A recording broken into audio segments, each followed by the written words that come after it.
Bonjour à toutes et tous, merci d'être avec nous. L'État de Géorgie en passe de donner un sérieux avantage sur le Sénat au président Joe Biden. Après avoir remporté un premier siège, les démocrates sont en tête pour le second. L'enjeu est de taille au moment où les pro-Trump s'apprêtent à marcher sur Washington. En Suisse, à quelques minutes des annonces du Conseil fédéral, l'école est au cœur des débats sur la gestion de la pandémie et les enseignants, à nouveau en étau entre mission pédagogique et risques sanitaires. Olivier Soliot, vice-président des enseignants romans, est notre invité. Les pêcheurs valaisans ont été pris de court par le succès de la mise aux enchères des 102 gouilles et points d'eau du canton. Une fois n'est pas coutume, elles ont aiguisé les appétits. Enfin, Philippe Conjusti et Raphaël Wolf sont les critiques de notre rendez-vous cinéma. 3 films sous leur loupe. Soul de Disney, Minuit dans l'univers de George Clooney et le film taïwanais Ton nom en plein cœur, tous les deux sur Netflix. La journée est décisive pour Joe Biden et son parti. Dans l'État de Géorgie, les démocrates sont en passe de décrocher les 2 sièges qui leur assureraient le Sénat américain. Le premier à être donné gagnant, le pasteur Warnock, est aussi le premier sénateur noir élu dans cet État du Sud. Marc Julmy. L'église d'Atlanta, où officie le pasteur Raphaël Warnock, avait accueilli avant lui le révérend Martin Luther King. Un symbole fort pour la puissante communauté noire de Géorgie. Un symbole qui a permis de mobiliser de puissants soutiens derrière le candidat démocrate de 51 ans à l'occasion de cette élection partielle au Sénat des États-Unis. Ce matin, à en croire les médias qui annoncent sa victoire, il devient le premier sénateur de couleur de Géorgie. On nous a dit qu'on ne pouvait pas gagner cette élection. Mais ce soir, nous avons prouvé qu'avec de l'espoir, du travail et du soutien, tout est possible. Son adversaire, Kelly Loeffler, tente d'entretenir la flamme chez ses supporters républicains, mais le ton a déjà changé. On va s'assurer que chaque vote compte.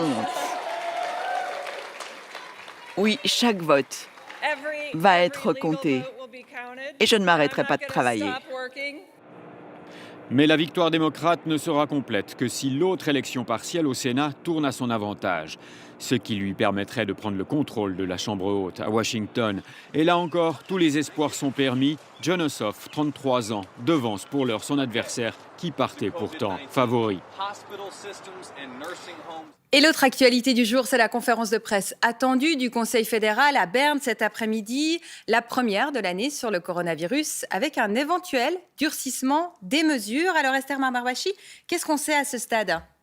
Il y a déjà plusieurs informations qui ont filtré dans la presse depuis hier. La principale concerne la prolongation de la fermeture des restaurants et des bars. Vous en souvenez, ces restaurants, ils devaient rester fermés jusqu'au 22 janvier. Eh bien, ils pourraient rester fermés jusqu'à fin février. Avant de décider, de trancher, le Conseil fédéral, normalement, aimerait bien consulter les cantons, mais on sait qu'il y a déjà un large consensus concernant la fermeture de ce secteur. Et puis cet après-midi, il devrait aussi être question d'une autre mesure. Là, on parle d'un durcissement.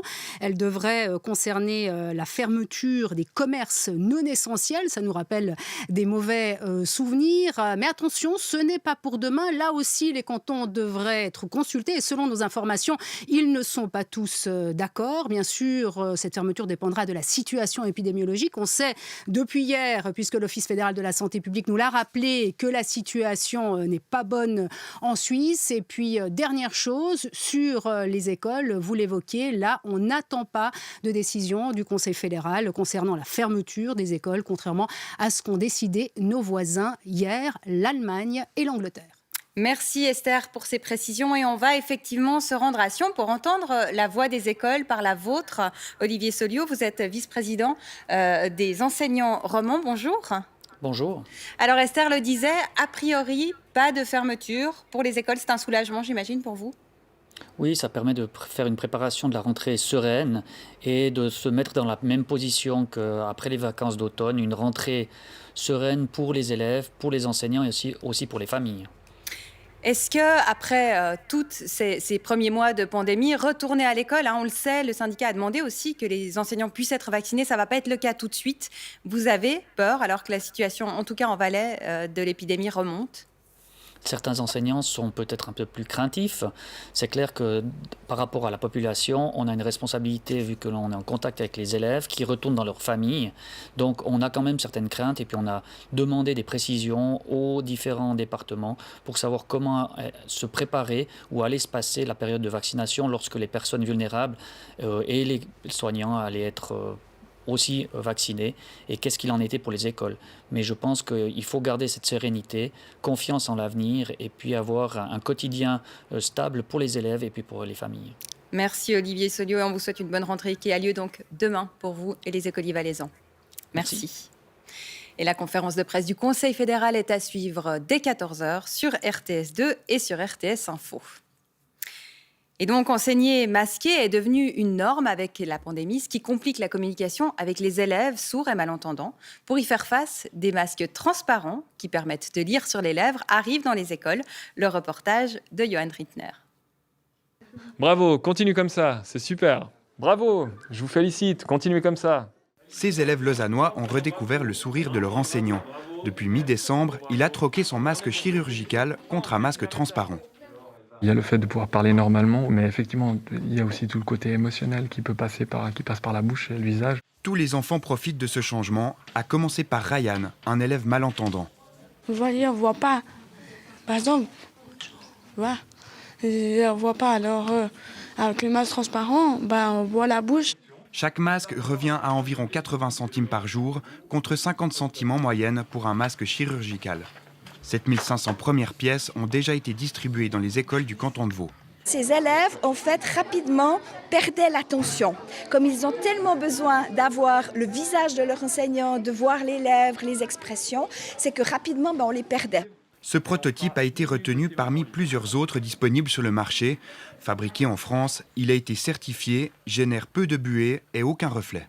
Il faut juste parler un peu plus fort qu'avec un masque normal, je dirais. Et puis, effectivement, il fait un petit peu plus chaud à l'intérieur du masque. La priorité a été accordée aux classes qui accueillent des élèves sourds ou malentendants, mais la direction de l'enseignement vaudois envisage désormais d'équiper les enseignants du secondaire 1. Et en Valais, des pêcheurs craignent de perdre ce qu'ils considèrent comme leur lac. Tous les 10 ans, l'État met aux enchères la location de 102 gouilles et étangs. Et cette année, elles ont donné lieu à une vingtaine de contestations. C'est le cas pour l'étang de Revuire à Grimizua, où vous emmènent Yvan Illy et Cédric Jordan. 70 ans que la société de pêche de Grimizua et ses 90 membres exploitent et entretiennent l'étang de Revuire. Une histoire qui pourrait pourtant bientôt prendre fin. Absolument, c'est le cas. Si on ne pouvait plus pêcher depuis cette année, on en arriverait presque à dissoudre la société en fonction des décisions. L'étang de Revuire fait partie des 102 gouilles et étangs du canton soumises à l'affermage. Chaque 10 ans, le canton met leur location aux enchères. Et à Grimizua, c'est un résident vaudois qui a remporté la mise en offrant près de 4 fois plus que la société de pêche locale. Pour nous, c'est complètement disproportionné. Alors évidemment, on se pose des questions. Mais effectivement, de passer de 640 à 3000, c'est-à-dire à 30 000 francs sur 10 ans, ça paraît complètement disproportionné. La société de pêche de Grimizua a fait recours auprès des services du canton qui ne disposent que d'une faible marge de manœuvre. Il y a des offres qui sont faites et qui pourraient s'avérer comme disproportionnées. Et là, effectivement, le service il pourrait prendre la décision qu'il exclut cette offre et il travaille avec les offres inférieures. La société de pêche de Grimizua saura d'ici la fin du mois si l'étang de Revuire lui échappe ou non. Si elle venait à être écartée, elle aura encore la possibilité de saisir la justice. Et l'annonce vient de tomber. La justice britannique maintient Julian Assange en détention. Lundi, une juge britannique avait refusé son extradition, celui du lanceur d'alerte, vers les États-Unis, en invoquant sa santé mentale, incitant le lanceur d'alerte à demander une nouvelle fois sa libération sous caution. Julian Assange a été arrêté par la police britannique en avril 2019 après avoir passé 7 ans reclus à l'ambassade d'Équateur. Et à Hong Kong, une cinquantaine de figures de l'opposition pro-démocratie ont été arrêtées en vertu de la loi sur la sécurité nationale adoptée en 2020. C'est le plus grand coup de filet mené à ce jour contre les détracteurs de Pékin au nom de cette nouvelle loi. Et depuis son entrée en vigueur il y a 6 mois, les arrestations et les atteintes à la liberté d'expression se multiplient dans l'ancienne colonie britannique. Les écoles sont tout particulièrement ciblées. Le reportage sur place de Julie Tsaug, commenté par Steven Mossa. À Hong Kong, les écoles sont soumises à une répression sans précédent. Monsieur C est enseignant d'études civiques. Son quotidien, comme celui de ses collègues, a été bouleversé par la nouvelle loi sur la sécurité nationale en vigueur depuis juillet dernier. Certains profs veillent à ne pas aborder de sujets d'actualité ou à ne pas laisser transparaître leurs propres opinions. Ils craignent de faire l'objet d'une plainte ou même de perdre leur licence d'enseignant. Il s'agit d'une forme de terreur blanche.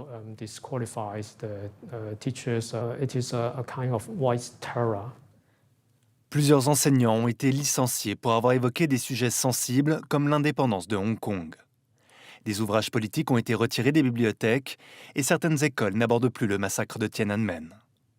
La branche qui a le plus souffert est celle des études civiques enseignées au secondaire. Nous craignons notamment que le gouvernement retire les passages sur l'état de droit et la participation sociopolitique. Nous craignons aussi que les parties qui traitent de la Chine contemporaine ne soient supprimées ou fortement modifiées.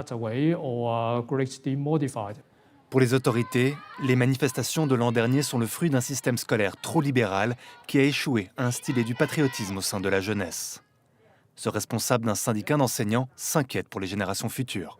Le gouvernement a choisi la voie de l'endoctrinement, dans l'espoir que cela les rende plus loyaux, plus dociles. Ces dernières semaines, les principaux leaders de la contestation estudiantine ont été mis en prison. En muselant les écoles, Pékin assoit son pouvoir sur la cité. Et un mot de sport en hockey sur glace. Hier soir, le derby entre Genève et Lausanne n'a pas eu lieu. Le club vaudois était en quarantaine. Dans l'autre derby roman, Fribourg-Gotteron, en noir à l'image, a remporté sa première victoire de l'année en battant Bienne 4-1. Il reprend ainsi la 2e place du classement. Pour les Célandais, c'est la 5e défaite en 5 matchs cette saison. Et en cyclisme, Marc Hirschi ne poursuivra pas sa carrière au sein du team DSM. Le Bernois et l'équipe allemande du World Tour ont brisé avec effet immédiat le contrat qui les liait jusqu'à fin 2021. Révélé cette année en remportant à 22 ans une étape du Tour de France et la Flèche Wallonne, le prodige suisse rejoint Team Emirates avec un contrat qui porterait sur plus d'1 million d'euros par année. 3 films vus par 2 critiques. Place au rendez-vous cinéma du 12-45 avec vous, Philippe Conjusti de Couleur 3. Bonjour. Bonjour Claire. Avec vous, Raphaël Wolf de La Première, ou en tout cas de la RTS. Bonjour. Bonjour Claire. Et on commence avec le film de Pixar sorti le 25 décembre, jour de Noël, comme un cadeau. Un prof de musique qui tombe, il s'appelle Saul, dans l'avant, ou le grand avant, l'endroit où les âmes se forment. Verdict ? J'ai adoré. Ah bah voilà. Voilà. Pareil. Pareil. Non, c'est extraordinaire. Il y a la musique déjà, le jazz, il y a cette saxophoniste aussi qui me rappelle une autre saxophoniste qui a existé, qui est Vired. Elles sont très rares comme ça, qui est des virtuoses, qui a accompagné des Dizzy Gillespie ou Count Basie. Et puis il y a toute l'atmosphère du film. Il y a les 2 univers comme ça en parallèle qui sont juste très beaux, quoi. Il y a un côté un peu naïf dans ce monde des âmes comme ça. C'est comme un après vice-versa un peu. Hein. Ouais. On se souvient de vice-versa de Pixar, vous êtes aussi d'accord avec ça ? Oui, complètement. Mais c'est le même réalisateur. Et puis je trouve que les 2 films arrivent à ce prodige qui est quand même assez rare, c'est de rendre concret et en plus beau et créatif, un univers qui est complètement abstrait quand même. Dans Vice Versa, c'était les émotions qui se chamaillaient dans la tête d'une fillette. Et là, ce monde, effectivement, d'âme errante, d'âme en recherche, de sens à l'existence. Enfin, il y a quelque chose d'extraordinaire en plus au niveau du contenu. C'est un vrai film qui pose des vraies belles questions profondes sur justement le sens de l'existence. Le sens de la vie. On n'arrête pas de se poser cette question en ce moment. Et justement, moi, j'aime bien un peu la réponse qui est donnée. Si jamais la vie n'avait pas d'existence. Enfin, je veux dire, il n'y avait pas de sens. Voilà, l'existence, exactement. Si on avait juste trouvé le goût de vivre. Exactement, pas spécialement être dans la réussite, ou des choses comme ça. En plus, visuellement, le film est sublime. Il y a un peu de Miro, de Picasso à du moment. C'est vraiment d'une audace folle, quoi. Alors on y va, et c'est à voir donc sur Disney+. C'est le nouveau Pixar sorti donc à Noël. On va le voir en salle. Ou on ira le voir en salle. Bon, oui, il était labellisé Cannes 2020, quoi. Donc c'est aussi un gage de qualité. D'accord. Et si la vie était possible ailleurs ? Autre question philosophique, c'est la question en tout cas qui se pose dans Minuit dans l'univers de et avec George Clooney. Là, on est sur Netflix. On commence cette fois-ci avec vous, Raphaël Wolf. Comment dire, le seul élément cosmique dans le film, à mon avis, c'est l'ennui qui m'a provoqué. Non, je me suis ennuyé du début jusqu'à la fin. Non, écoutez, il y a 3 pistes narratives en plus. On voit George Clooney, une espèce d'ermite un peu barbu dans un centre scientifique scientifique perdu en Antarctique. On comprend qu'il y a quelque chose qui va décimer la population, donc il est seul. À côté ça de ça, vous parle quand même. Oui, mais bon, il faut en faire quelque chose. Après, on a une station spatiale qu'il essaye de contacter, qui revient de Jupiter, qui soi-disant a exploré une vie possible sur la Lune de Jupiter, plus encore des flashbacks avec un monsieur scientifique qu'on comprend être Georges Clooney plus jeune. Tout ça est donc. Ah oui, et puis alors c'est un mélodrame familial, c'est tout ce que ça dit, quoi. Okay. C'est pas plus important. Enfin, c'est bien fait éventuellement, mais qu'est-ce que c'est? Non, mais moi sauvez j'ai adoré m'ennuyer devant ça. Ah. Et je crois que bah alors je peux vous en conseiller d'autres. Non, mais ça dépend, je pense, du moment que l'on choisit pour le voir. Je le conseille un lendemain de grosse fiesta, on est un peu cotonneux, comme ça, on a mal aux cheveux, on veut pas réfléchir, on voit des images qui défilent, plein de références juste à plein de films qu'on a déjà vus. Ça peut accélérer le processus. Il y a plein de références à plein d'autres films, les Gravity et compagnie. Oui, comme mais ça. alors. Ouais, mais c'est pas grave, mal, hein. Il a kiffé ça quand il était acteur chez Quaron. Là, il est bien, lui. Il aime bien le refaire. Lui, moi, j'aime beaucoup. Comme ça, il est bien, il a une grosse barbe, mais bon, voilà, Ouais, quoi, mais il a rien à jouer. Et puis, moi, je trouve il est reposant, il est rassurant aussi, quelque part, ce film. On se met c'est sous sa lénifiant, couette, c'est et puis lénifiant à ce stade, c'est vraiment lénifiant. Bon, on vous mettra pas d'accord. Enfin, ton nom gravé en plein cœur, hein, c'est le titre de ce film taïwanais qui a eu un grand succès au box-office à Taïwan avant d'être diffusé par Netflix et qui raconte un peu le changement de regard de la société taïwanaise sur le mariage homosexuel. Ouais. On commence par vous, Philippe. Ça recoule à mort. Moi, c'est bien si ça recoule, non, parce que là, franchement, ça m'a glué au bout de 20 minutes à peine. Je me dis, mais c'est pas possible qu'on propose encore ce genre d'histoire-là. Enfin, je veux dire, tellement classique, tellement basique. Alors oui, c'est important au niveau du thème de montrer à quel point... Ça se passe dans les années 80. Hein. C'est 87, ça. Ouais, c'est ça, exactement. C'est la fin de la loi martiale et c'est un couple de deux mecs, quoi. Il y en a un qui aime l'autre pas spécialement, etc. C'est comment est-ce qu'on accepte son homosexualité puis on risque d'être humilié, tabassé, pourchassé, ou comment on refoule ce sentiment-là. Alors je trouve, ok, bien vu pour le thème, mais la manière dont tout ça est raconté, comment ça se déroule, après on fait un saut dans le temps d'une vingtaine d'années où forcément ça se retrouve. Enfin, bref, donc non. Pas mieux. Pas mieux, non. Non, mais c'est vrai, c'est le problème. C'est des films qui se contentent d'un message, alors certes, tout à fait recevable et important à dire, mais après, il y a quand même la façon dont on raconte tout ça, quoi. Et au bout de 20 minutes, on s'ennuie, ça dure 2 heures quand même. Donc, il y a un vrai problème. Décidément, je me suis beaucoup ennuyé. Hein. Oui, désolé. Soul, non, c'est pas de votre faute, c'est la faute des plateformes. Non, mais ça arrive. Mais c'est dommage, parce qu'en plus, on voit une sorte d'amour, premier amour homosexuel contrarié, puisque justement, vous l'avez dit plus ou moins, mais il y en a un qui assume son homosexualité, l'autre qui ne l'assume pas, mais qui l'est. Donc, on voit à quel point, justement, tout ce refoulement qui est aussi sociétal, familial, enfin on connaît tous ces thèmes, mais le problème c'est qu'il n'y a aucune scène qui nous étonne un tout petit peu, en tant soit peu. Il y a même de la religion qui arrive avec un prêtre québécois, il y a un moment où c'est possible. Pas surprise, donc. Mais ne condamnons pas tout le cinéma taïwanais, hein, où il y a d'excellentes choses, certainement pas, mais peut-être ici on peut faire l'impasse. Non, mais implorons la réouverture des salles pour arrêter de... Oui, on l'implore à tous les mercredis, c'est vrai. Des produits sur Netflix, il y en a marre. Il y en a marre. Merci beaucoup, en tout cas à tous les deux, d'être passés de manière express sur ce plateau, mais musclé.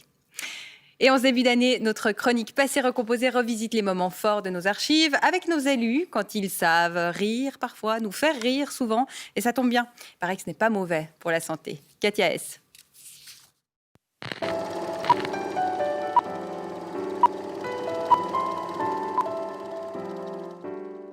En mon nom personnel, je vous souhaite une bonne et heureuse année. Et au bout du tunnel, il y a de l'espoir et l'amitié.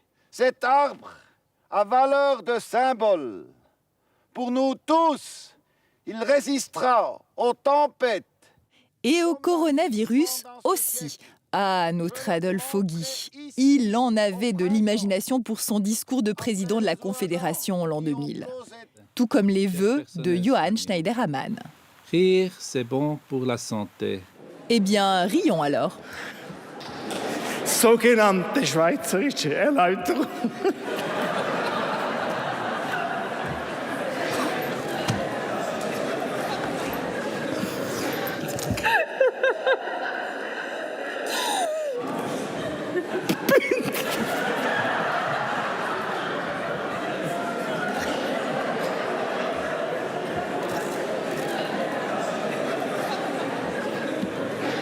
Zum Beispiel Bündnerfleisch.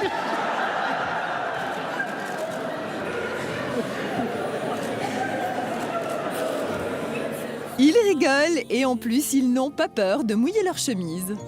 Toutes les cloches sonnent, sonnent, leur voix d'écho en écho, merveilleusement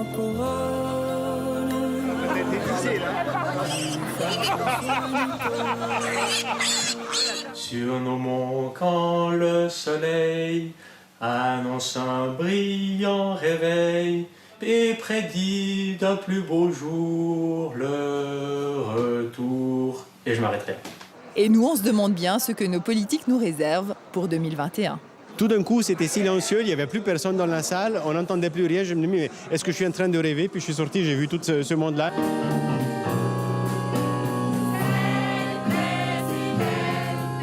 I can English understand, but je préfère répondre en français pour être plus précis. Pour vous tous, je forme mes vœux de bonheur et de santé. Et c'est comme ça que se termine ce journal. Merci d'avoir été avec nous. Tout de suite, la météo de Nathalie Sbaï. Dès 19h, couleur locale, vous fait découvrir la commune neuchâteloise de Pro-Plambeau et ses 19 étrangers pour 288 habitants. Ce soir, aux 19h30, Anna Schlepfer. Très bel après-midi à toutes et tous. À demain.